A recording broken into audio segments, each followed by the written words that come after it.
Donald Trump is panicking as Iran has struck 2 ships in the Strait of Hormuz that the Trump regime was trying to route through a non-IRGC route that the United States is trying to utilize to avoid the Memorandum of Understandings requirement that ships going through the Strait of Hormuz need to coordinate with the IRGC. Here is what we learned went down last night. The IRGC fired at least 2 missiles at commercial ships transiting through the Strait of Hormuz. A U.S. official told Donald Trump's stenographer, Barak Ravid, who writes for Axios, the U.S. official said 2 commercial ships were hit, suffering significant damage, but no casualties. We've been reporting about this escalation trap that still remains in the Strait of Hormuz. The Memorandum of Understanding clearly says that Iran controls the Strait of Hormuz coordination with the other Arab nations, that the first 60 days they would allow shipping transit to be free. Thereafter, they could charge fees. The United States immediately tried to breach that provision of the MOU by directing ships to use a route that the United States has tried to control closer to Oman. Iran has repeatedly warned, you do that, we're going to strike the ships. So repeatedly in the past, Iran has hit those ships. Then the United States usually strikes a facility on Keshem Ashirak in Iran. Then Iran usually responds by attacking a United States military base or bases in Bahrain and Kuwait. We saw that cycle happen before. It paused briefly during the July 4th propaganda events by Trump and during the funeral of Ayatollah Khomeini, which is the largest funeral in the history of human history, about 15 million people in Tehran and various cities around Iran. And, we saw the Trump regime manipulate the oil market prices. It's why we saw Brent crude and WTI go to such a low level. But if you've been watching the MeidasTouch network, I've been saying, hello, focus on the crack spreads between Brent crude and refinery prices. The refineries aren't buying what's happening in the crude market, despite Donald Trump and Treasury Secretary Bessent trying to manipulate it. And I said, look what's happening in the Strait of Hormuz. I mean, yeah, you have Donald Trump lying that 10 million barrels a day are coming out of the Strait of Hormuz, which would still be less than half of what was taking place before Donald Trump and Netanyahu's catastrophic war. I said the real number is closer to 3 to 5 million barrels per day, which is less than a quarter of what was happening before the catastrophic war started. And I said this escalation trap continues to exist. Trump continues to lie and say the Iranian Navy is destroyed, they don't exist, and that their radars are destroyed, and Iran is begging, and the people, don't like the Ayatollah and don't like the regime. And I've been saying, I think that's wildly exaggerated Trump and Netanyahu propaganda. Iran has its military capabilities, in fact, likely enhanced since Donald Trump declared a ceasefire after threatening to obliterate all of Iran and destroy the entire civilization. And I've been showing you the footage of the Iranian Navy fast boat ships. I've been showing you the footage of the Ayatollah Khamenei's funeral, where you saw tens of millions of people. I mean, you take a look at this footage that we've been talking about, where I said, look, you can see the IRGC Navy speedboats. I focus on data. I focus on the satellite imagery. I focus on what's going on in the marine traffic, right? I mean, so you see right here, 40 IRGC Navy speedboats that were sailing in the Strait of Hormuz. And then the United States said it's going to route these ships through the Oman lane, and the Navy, the Saipan Navy, IRGC Navy is like, disabled it. Boom, disabled it. LNG tanker, El Rakayet, boom. Hit very hard, disabled, serious damage. Another tanker, boom, destroyed. Natural gas prices rise 4%. Futures trading markets tank. Brent crude rises. And I've been saying this is some fragile stuff. Take a look at the strategic petroleum reserves in the United States. The drawdown continues. U.S. crude stocks in the strategic petroleum reserve, which is in an area called Cushing in Oklahoma, fell by another 6.2 million barrels in the week ending July 3rd, dropping to 319.5 million barrels, the lowest level since April 1983. When that hits 150 million barrels, which is likely in the next 6, we're already at functional tank bottom, like kind of right now, where any little thing can literally just destroy the Cushing strategic reserves. I'm not trying to be hyperbolic. I'm trying to let us know the real situation. Now, once we hit 150 million barrels, basically that means the strategic reserves don't function. And so you may be saying, well, why are we still using, I thought, Ben, the Strait of Hormuz is open. And no, it really isn't. You have about a quarter of the crude is actually leaving. We've been manipulating the markets here, Treasury Secretary Ben Trump, by drawing down our strategic reserves significantly. And we're still doing that to draw down the crude prices. But at the end of the day, it's not necessarily translating into dramatic impacts at the pump right now.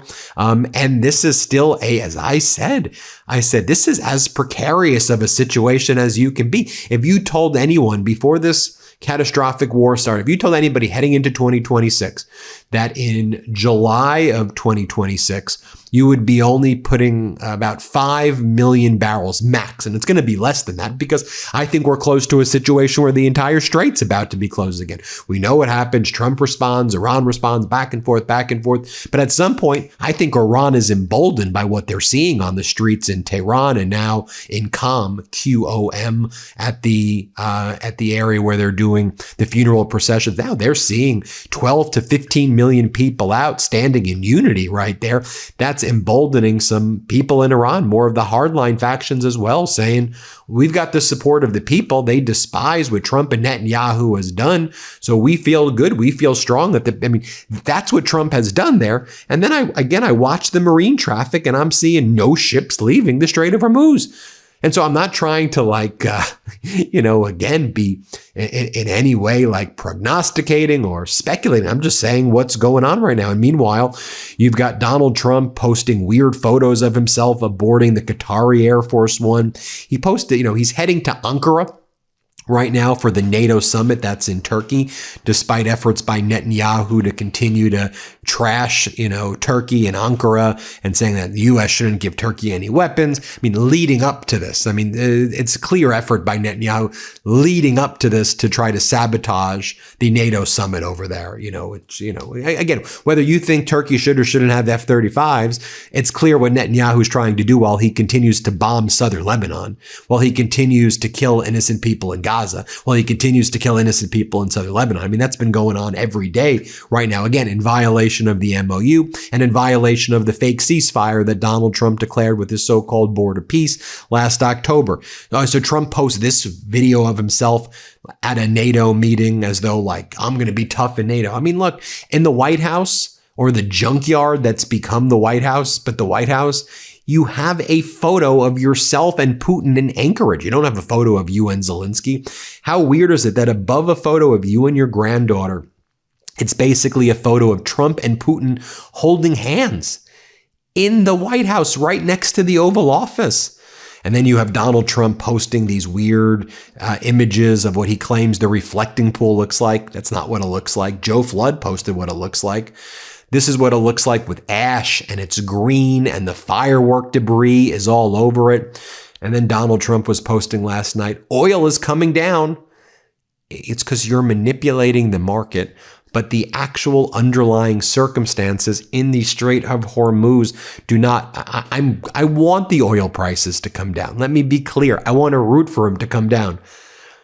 But what you're doing, you're compounding the problems by lying about the situation in the Strait of Hormuz, and you're straight up manipulating the crude markets while we see what a tenuous situation is. If Iran closes the Strait of Hormuz, boop, it goes right back up $30, $40 to $100 or more a gallon.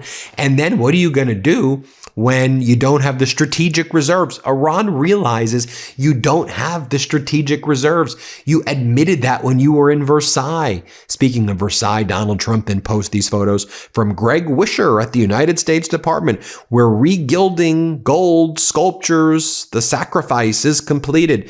This means both arts of war sculptures, valor, and sacrifice will be regilded. Yeah, because the American people who can't afford rent and homes and groceries and gas and life and have their health care ripped away, they're like, please, Donald, can you regild these statues in gold? Please, that's what we want to do.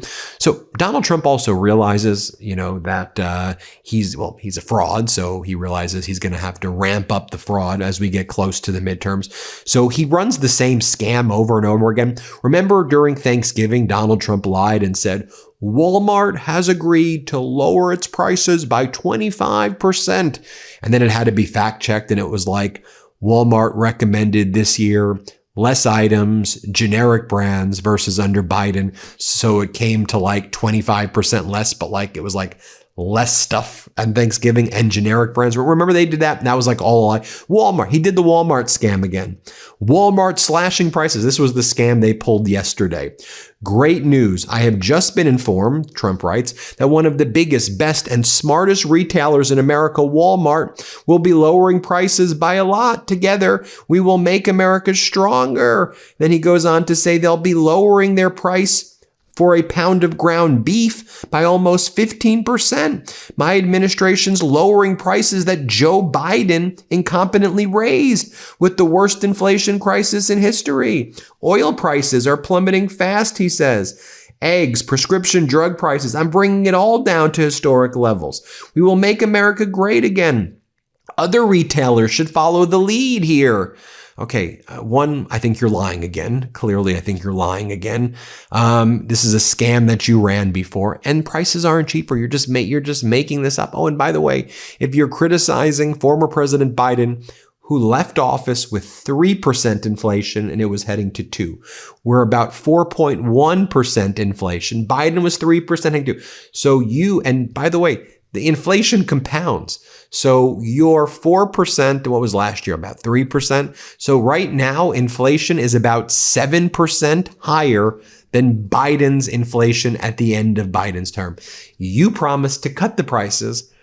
At best, it's 7% higher right now when you add 2025 and 2026 together. And also there are massive job losses right now. Also, right before that disastrous U.S. men's national soccer team game against Belgium, where U.S. lost 4-1, the Trump regime was posting the Iran, you know how Iran did their Lego videos during the war? Those Lego videos got popular. So now the Trump regime did Lego videos of the U.S. beating Belgium. But of course, the United States lost after Donald Trump called Gianni Infantino and went in there to manipulate the red card situation.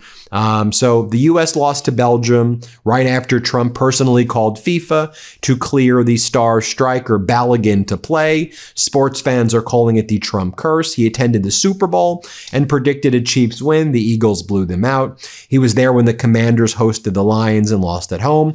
He watched from a suite as Miami fell in the college football national championship. He sat in the owner's suite when the Knicks snapped their huge playoff streak in the NBA Finals and lost that game 3. And he attended the Ryder Cup where the Europe topped the US. And this is what Donald Trump was saying in the Oval Office yesterday. So if Belgium beats us, they can be really proud.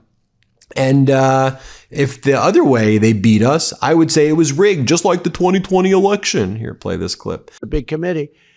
And after reviewing it, I think they said, look, this game would have a big mark on it.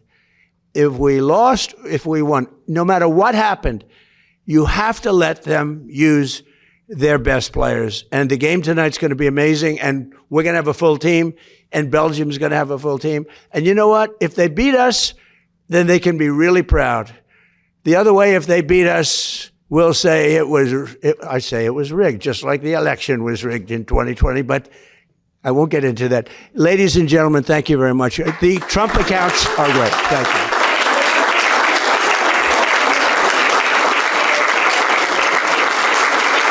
As our editor-in-chief Ron Filipkowski writes, so now millions of football fans around the world view the United States as cheaters who use political corruption to influence FIFA, and we lose anyway. So much winning. When's the next war? Ron wrote that before Iran struck the 2 ships in the Strait of Hormuz that the U.S. suggested or pushed out in order to violate the Memorandum of Understanding, while Netanyahu continues to violate the MOU with strikes and attacks in Lebanon. Meanwhile, in Iran, as noted, they're holding the largest funeral in the history of mankind for Ayatollah Khamenei. They're hanging Donald Trump in effigy. You see that right there. This is what it looks like in Jamkharan's Grand Mosque in Qom, Qom. That's where the funeral processions are today after those massive million person crowd in Tehran. Play this clip. And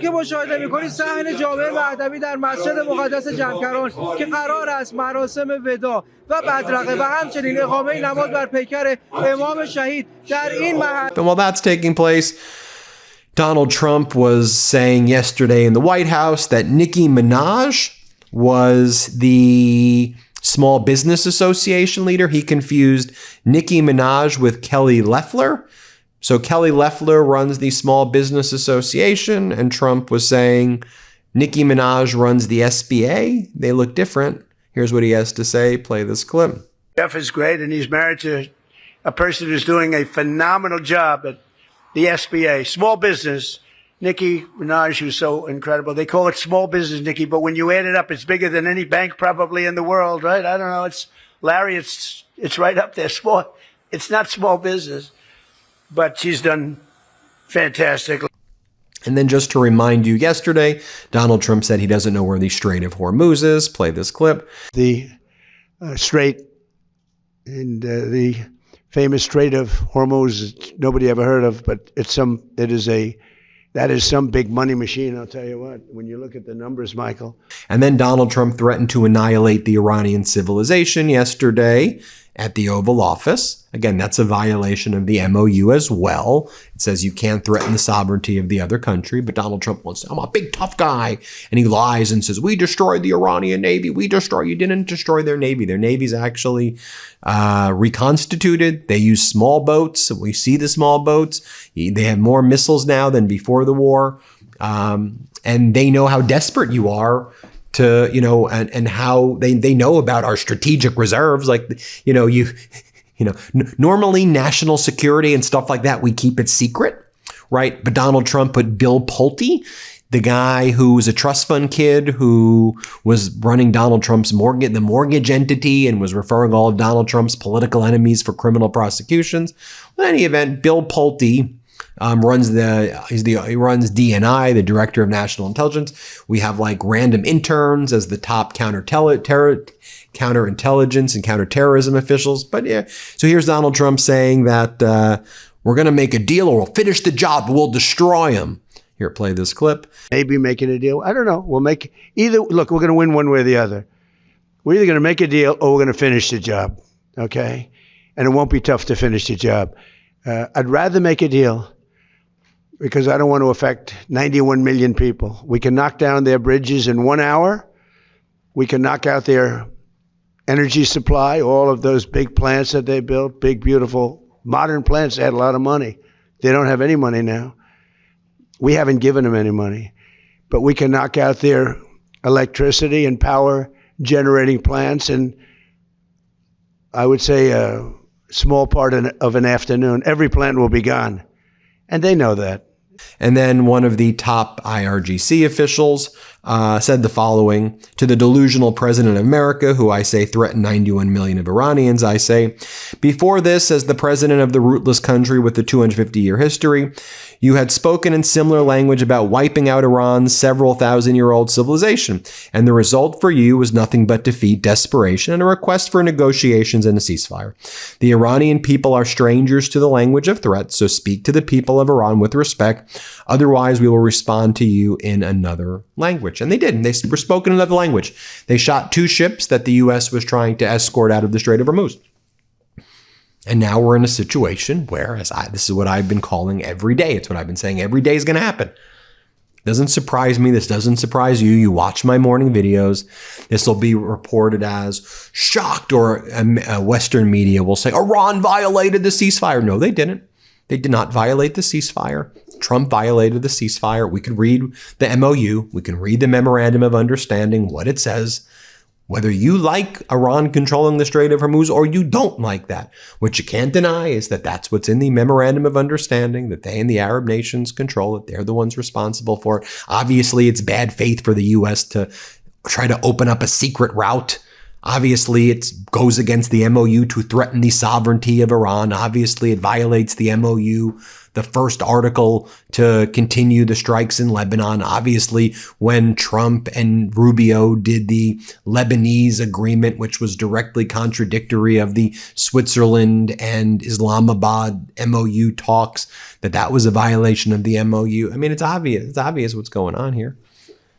Anyway, hit subscribe. Let's get to 7 million subscribers. Thanks for watching, everybody. We appreciate you. New Meidas merch. Head to store.MeidasTouch.com today and get yourself the best pro-democracy gear and show your support. That's store.MeidasTouch.com.